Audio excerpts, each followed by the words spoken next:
Hello, hello. So I've been receiving a lot of questions about how to program realistic sounding drum fills in MIDI, and this is something that took a while for me to get used to. I'm not a drummer at all.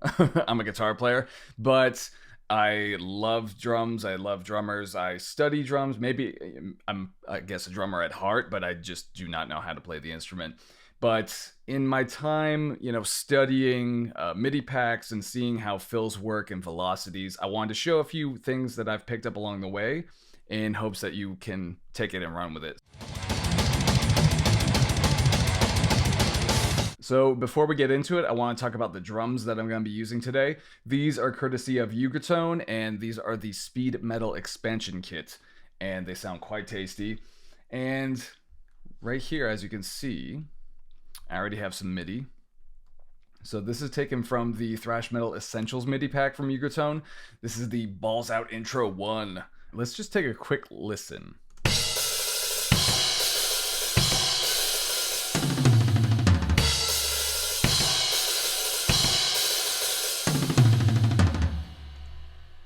Yes, very, very Slayer. So what I want to do is just take a look at what we've already got going on here, just to show you the importance of what I consider to be the first of the two components that makes a MIDI drum performance sound realistic. So the first thing is velocity. So as you can see here, if I hover over, the velocity for each hit is just as loud as it possibly can go. So everything's 127. So what I want to do is create some dynamics in this. So I'm not a drummer, but I have to start thinking like one, and most drummers have a strong hand versus a weak hand. So that means that like fills are not going to be perfectly even.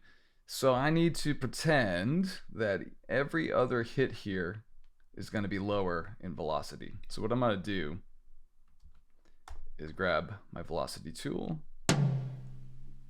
It's going to highlight every other hit first.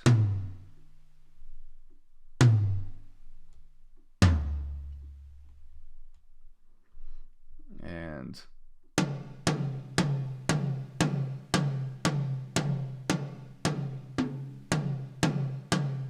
don't want it to be too light.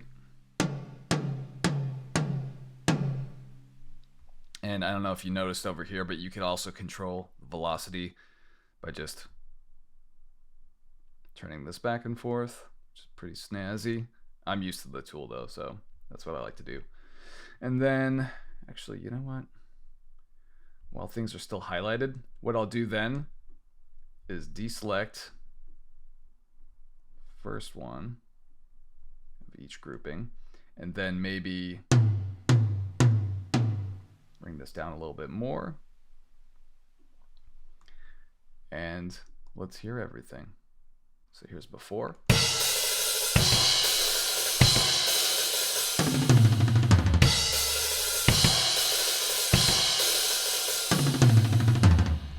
It's pretty subtle, but if you've got a good ear, you'll be able to detect little nuances, and you can adjust accordingly if you want it to be even quieter, right? Just drag it down even more.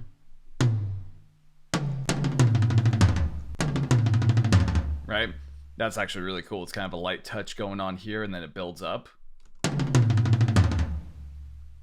Pretty sweet. Okay, so now I'm going to take the same MIDI groove and change up what we've got here once again into something else. But this time, I'm going to move some hits. So if we got... So I want something where it's like kind of like a frantic snare fill incorporated in with the toms here. So we have so 1 2 3 4 5, and then bring this down. Mute that.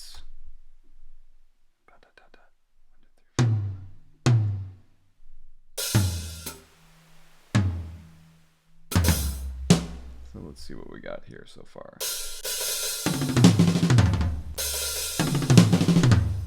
Nope, see, I think I want this right here, and then move this down here.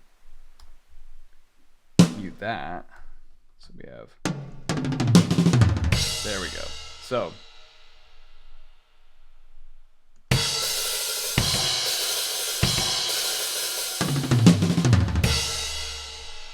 and you know, if I want, I can apply, you know, little tweaks in the velocity. So bring that here.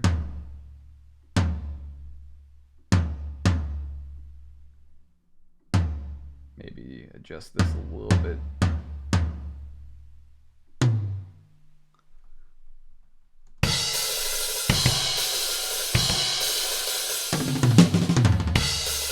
Right? So it sounds a little bit more human.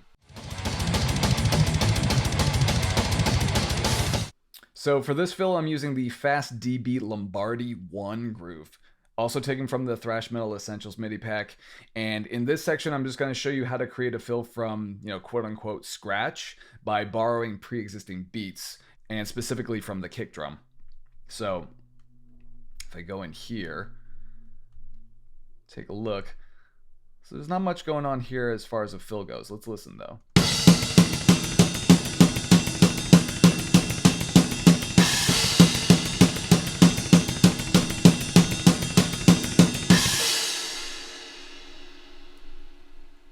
Right, so let me hear that again.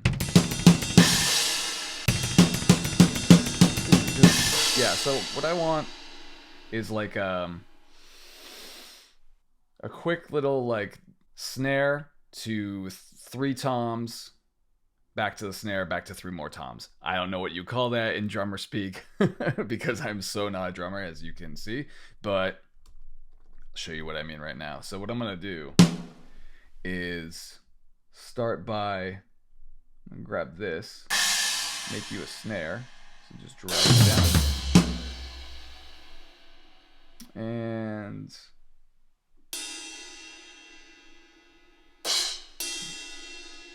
I'll just get rid of you guys.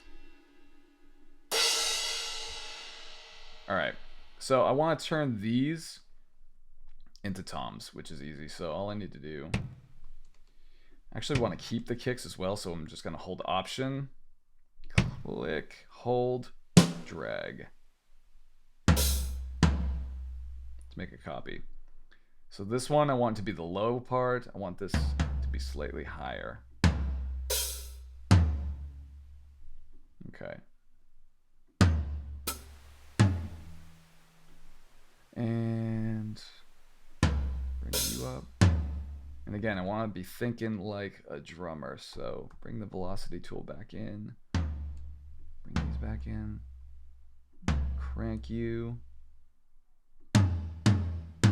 so adjust that a little bit, maybe.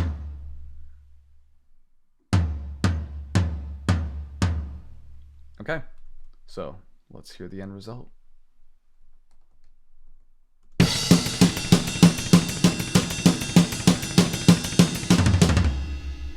Right, quick little, and super easy, right? All I did was just, I took what was there and just brought it up, and this is all just a result of playing around and experimenting and trying to, you know, imagine what would sound realistic if I was a drummer. So you have to kind of, you know, air drum, you have to imagine, you know, where your hand's gonna land, and if you have a drummer friend, ask them. So for this fill, I'm going to be using the Texas Beat 1 groove taken from the Doom Metal Anthology MIDI pack, and I'm just going to show you how to create a very realistic, slow-sounding tom fill using 2 drums, and it's just meant to simulate, you know, both sticks going down. So I want to show how the other element of making things realistic comes into play, which is nudging regions, so positioning the regions. And I go in depth with this in a course that I put out recently covering drum programming and a bunch of other home recording stuff. So if you're interested in that, stick around because I'll talk about that in a second. But let's get into this. So let's listen to the drum beat.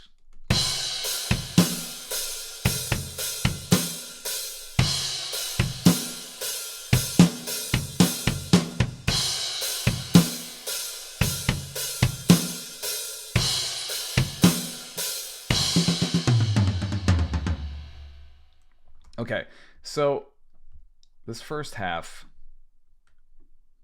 I'm only gonna use, so I don't need any of this. So I want to create something out of this section right here.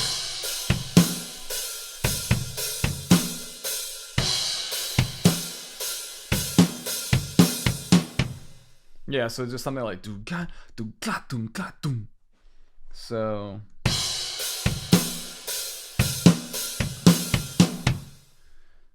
or even da dum dum dum. So what I'm gonna do, just gonna trim this real quick. Okay.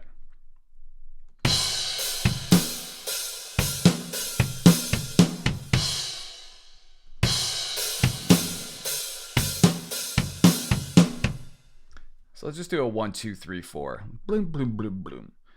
And I really love using what's already there. So I'm going to make that a tom.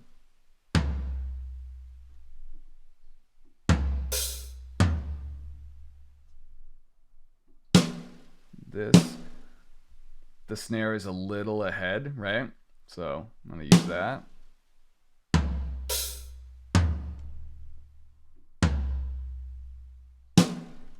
Yeah. And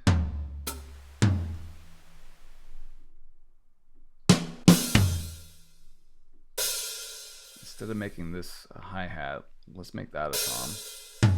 So we have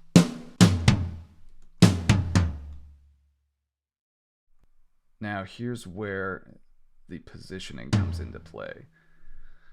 So make a copy. If I have it like this, it's gonna sound super robotic.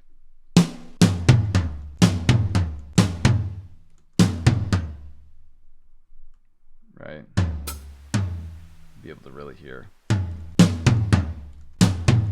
But if I nudge ever so slightly, right, it's gonna sound a little bit more human.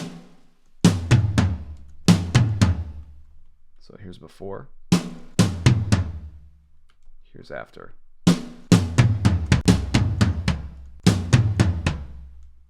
Okay, so I'm gonna do that for all of this.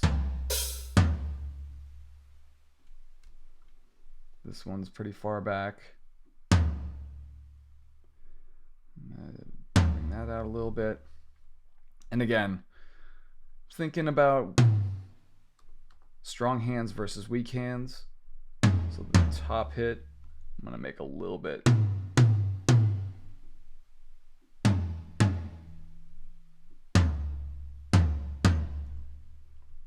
Let's listen to that.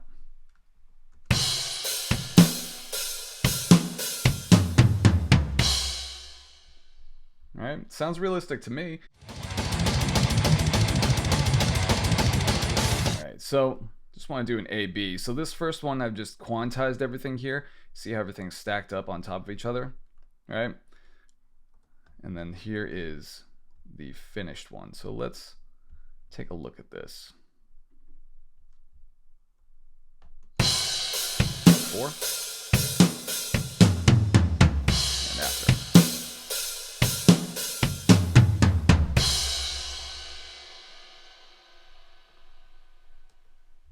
Yeah, much more human sounding to my ear, at least. So, you know, if you go down the rabbit hole and you start, you know, nudging things, or if you want to take things even further, you can go into here and just mess with, you know, the velocities and the positioning and the note duration and all that sort of stuff. But that's a whole other ball game. So I mentioned that I have a course that talks about all this in depth, and if you're just getting started with drum programming and you're not really sure how to go about it, I've actually put together a sample module kind of comprised of what I think are, you know, the most fun aspects of the course, and I'm making it available for free. So if you want, you can grab that at the link in the description, and I think it'll help out a lot. But if you want to see more videos like this, definitely let me know, drop a comment, and I'll see you on the next one. Thanks for watching.